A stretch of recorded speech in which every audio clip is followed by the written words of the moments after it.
He is a cop, and he's learning impaired. He's the hearted policeman. That's me. I'm gonna give you a ticket. What's up, guys? Your boy Benny. We live in America in this country, and as part of our 250-year political tradition, no presidential candidate has ever tried to lock up his leading opponent 5 months till the election. Yet here we are, ladies and gentlemen. The man who's doing that was at the White House, and he was asked about it.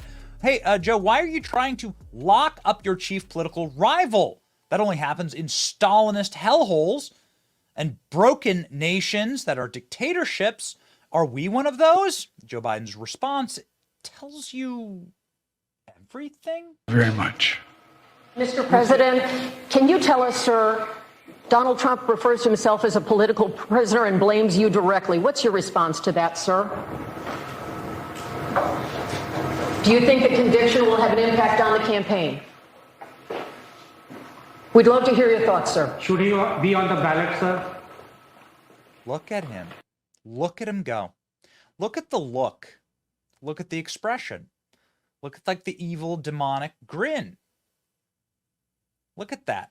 But the black eyes and the hollowness. It doesn't take a Rhodes Scholar to show you that Joe Biden has suffered massive mental and physical dementia level decline while in office. But just, and we're going to get to all the reports, because suddenly there was a new wave of reports happen this weekend to sort of build out and brick out how bad that decline is. Insiders now deciding to squeal and say everything they know about Joe Biden.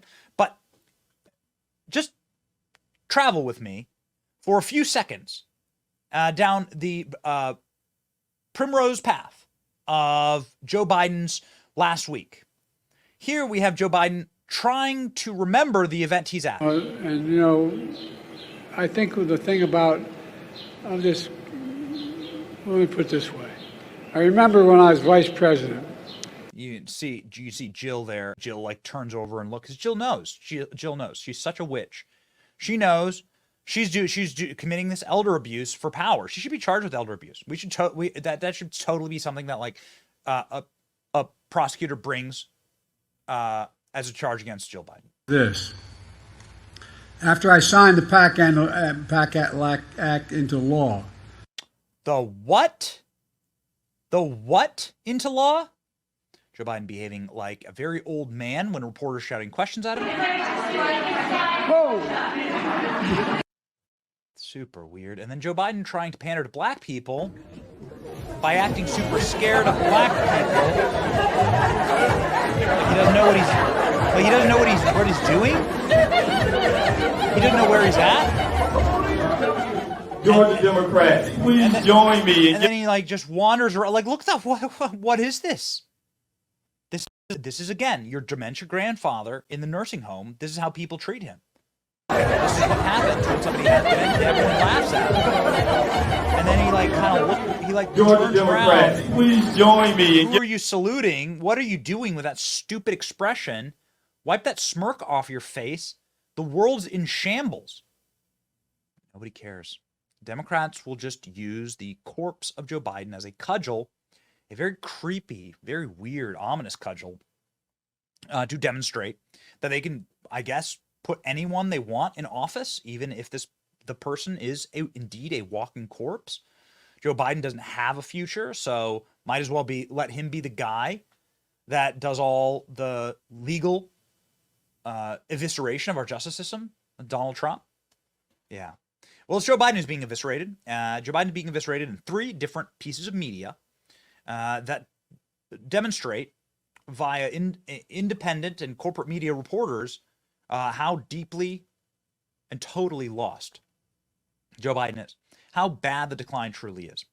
Biden did a big Time magazine interview. You can see here, this is the full recording and writing and stenography, the full transcript of Joe Biden's interview with Time magazine, a 28-minute read here.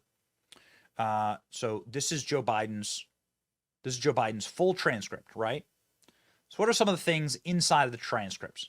What are some of the things that pop out? Well, let's read. In the interview, Time magazine noted that the president appeared to confuse the president of Russia, Vladimir Putin, with Chinese President Xi Jinping when talked about China. Mr. President, won't your newly announced tariffs raise prices on the American consumers? No, because here's the deal. There's a difference. I made it clear to Putin from the very beginning that we're not engaging in, for example, Trump wants a 10% tariff on everything that will raise the price of everything in America. Now, setting aside the fact that this makes absolutely no sense in the English language, he did, yes, confuse Chinese president and Russia's president. The president also added that there would be 1 billion people in Africa in the coming years and that there were already 1.4 billion people living in the continent, the interview transcript shows. Biden at one point during the interview began to talk about deforestation in the Amazon, going on to say that the situation was the reason why his administration was working on solar infrastructure in the African country of Angola. So it's worse than, a Seinfeld script, right? It's worse than like what comedy writers would come up with. The Biden Time interview validates all my worst concerns about him, an aging, delusional, silent generation Atlanticist with no grasp of constraints or threats that we may actually face. It's about as bad as you can get, says Sagar and Jetty. The interviewer for Time magazine sat down with CNN and was asked, how is the president doing well mentally? And the answer was not really that concerning. Brushing off any concerns about his age, how did he seem to you? He appears very much as he appears on TV. He is older than when he started in office. It's visible if you just look side by side on the tape. The transcript is a good place for people to go to assess that. He was. We describe it in the piece as well. There's some sort of color description of how he appeared in there. Oh, okay. So it's like the kindest words you could possibly get there from Time magazine. Let's go actually into the transcript, shall we? A new Time interview with Biden is another disaster. A thread of the lowlights from Michael Tracy. Biden repeats the common Democrat folklore that Trump wants to abandon U.S. alliances. In particular, it wants to eviscerate NATO. At this point, this is pure mind-melting myth. Trump brags to this very day that he secured additional spending commitments. Biden also sets up the contrast with Trump, where Biden's foreign policy vision is supposedly values-based, whereas Trump's is based on something else. Values are a code for messianic, liberal, interventionist ideals that never hold up to the basic tenets of constituency or efficacy. Biden frames the Russia invasion of Ukraine as a big win rather than a colossal failure for the entire world because he pioneered the Jake Sullivan, Bill Burns strategy of selectively leaking pre-war intel to deter Russia from invading. Yeah, that worked out great. Biden repeats the mindless myth that Putin is trying to reestablish the Soviet Union. Makes zero sense. Biden takes it a step further and claims that Putin wants to reestablish the Warsaw Pact, though he appears to forget the name of the Warsaw Pact. Just to be clear, this is an assertion that Putin wishes to conquer Poland and force it into a new Russian military alliance. Biden's explanation of an endgame is just muddled and incoherent, as 2 years ago, there is no endgame. No occupation of any kind in Ukraine would have to mean the total expulsion of Russian troops. And how exactly would you do that? Good question. Moving on to Israel, Biden claims that the Israelis desperately want a ceasefire, which everyone with a straight face should laugh at. Biden says Israel is not using starvation of civilians as a method of warfare, even though there's a direct quote from the Israeli defense minister saying this. Biden says he is not going to commit on whether Netanyahu is prolonging the war for his own political self-preservation. Okay.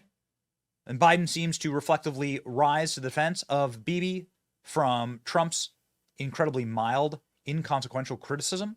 Moving on, Biden seems to think there's a great accomplishments in encouraging the remilitarization of Japan, despite the historical ironies. That's another area where Biden and Trump can sing kumbaya. This is one of the most ominous lines. Biden tries to garble out a position on whether the U.S. military will fight China over Taiwan. His attempted articulation of the policy is a sputtering mess. Strategic ambiguity for Biden now appears to mean basic verbal incapacity.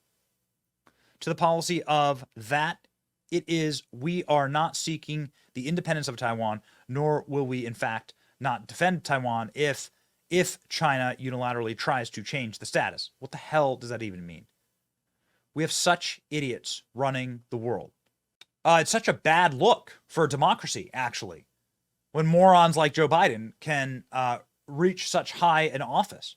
This transcript is alarming for two reasons, says Ben Shapiro. The president is an absolute incompetent fabulist who has set the world on fire, and he is not sentient. There is a reason Time won't release the tape of this interview. He's completely falling apart. And, yeah, according to the Trump campaign, Carolyn Levitt, Joe Biden begins to deny, once again, that inflation is 20% higher since he took office. Okay. Cheeseball cringe lord Harry Sisson, who's a paid DNC apparatchik, said, wow, I'm blown away by this cover photo of Biden for Time magazine. He's standing firmly behind the Resolute desk, ready to put it all on the line for Americans. This is a man dedicated to 4 more years. Oh, man. Okay. It's the best tweet money can pay for. ALX saying there's a much cooler option, and his desk comes with a Diet Coke button. Ladies and gentlemen, yeah, go read it for yourself. There it is. The bumbling Biden forgets facts, mixes up Xi Jinping and Vladimir Putin in disastrous Time magazine interview. Yeah, the West's not doing great. Dozens of Republicans and Democrat lawmakers spoke to the Wall Street Journal for a report that paints a picture of the president considerably slower than days past. The White House, who kept tabs on who talked, maintains that he's still a top leader. Oh, really? Oh, my. Okay, so there's multiple now new reports of this from Time magazine and the Wall Street Journal. Joe Biden's cognitive decline has become readily apparent to dozens of high-ranking officials in recent months. Bombshell new report claims more than 45 Republicans and Democrat lawmakers and staffers offered insight on the subject, citing recent mistakes by the commander-in-chief they found concerning. In the dozens who spoke to the Wall Street Journal described a president who speaks softly, and many struggle to understand what he's actually saying.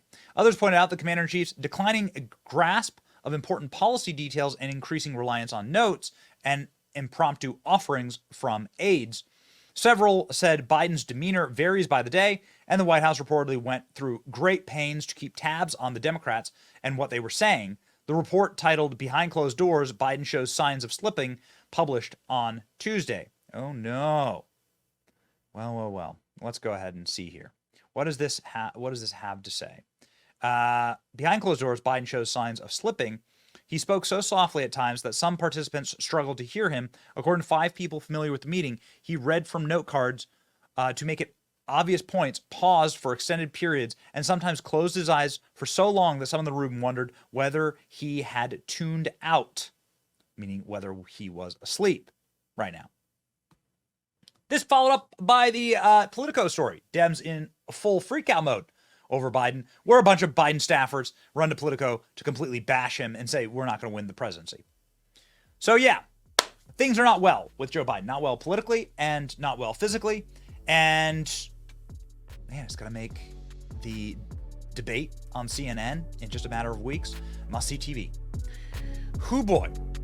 If you want a country that is led by a man that still has a functional brainstem, please like, share, and subscribe to this channel. That'd be the smart thing to do. It's your boy Benny. See ya.